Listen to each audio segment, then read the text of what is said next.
ભારતીય વાયુસેનાની સૂર્યકિરણ ટીમ દ્વારા અદ્ભુત એર શો દર્શાવવામાં આવ્યો હતો। એર શો નિહાળવા માટે મોટી સંખ્યામાં લોકો અટલ સરોવર આસપાસ ઉમટી પડ્યા હતા। સૂર્યકિરણ ટીમના 9 હોક વિમાનો રાજકોટના આકાશમાં પહોંચ્યા અને પાયલટ્સ દ્વારા અહીં 40 મિનિટ દિલધડક કરતબો રજૂ કરવામાં આવ્યા હતા। આકાશગંગાના જવાનોએ 8000 ફૂટની ઊંચાઈથી કૂદી હવામાં તિરંગો લહેરાવ્યો હતો, તો ગરુડ કમાન્ડો દ્વારા હેલિકોપ્ટર દ્વારા હવામાંથી થતા રેસ્ક્યુનો ડેમો બતાવાયો।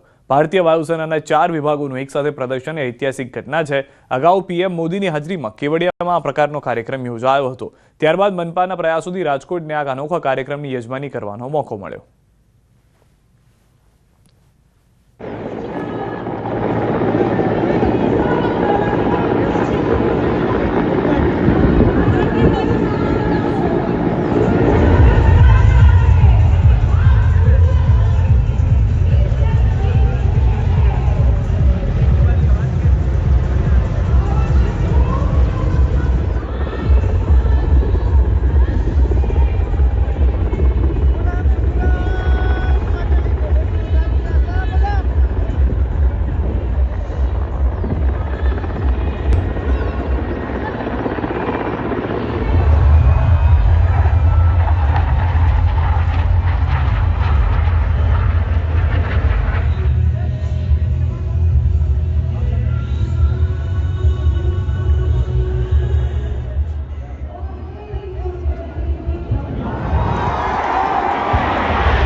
તો રાજકોટમાં એર શોને લઈને ટ્રાફિક જામ સર્જાયો। સૂર્યકિરણ ટીમનો એર શો હજારોની સંખ્યામાં લોકો જોવા આવ્યા હતા।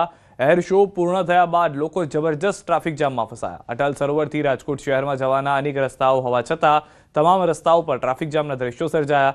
અંદાજિત 1 કલાક લોકો ટ્રાફિકમાં ફસાયા। ટ્રાફિકના આકાશી દ્રશ્યો આવ્યા સામે અટલ સરોવરથી 2 થી 2.5 કિલોમીટર ટ્રાફિક જામ થયો હતો।